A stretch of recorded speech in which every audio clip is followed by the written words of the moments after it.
உன்னோட போட்டோஸ், நீ அனுப்பின மெசேஜ், நீ பேசின வாய்ஸ் நோட்ஸ், இது எல்லாமே தவறாம எடுத்து பாக்குற, எதுவுமே மாறல. ஆனா நீ மட்டும் மாறிட்டல அப்படின்னு கேட்க தோணுதுல்ல. இந்த லைன் உங்களுக்காக தான்.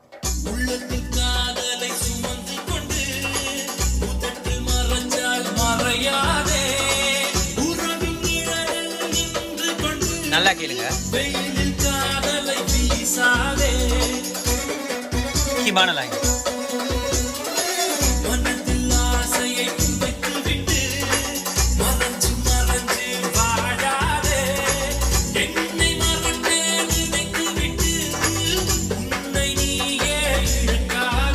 இதான் நிஜம்.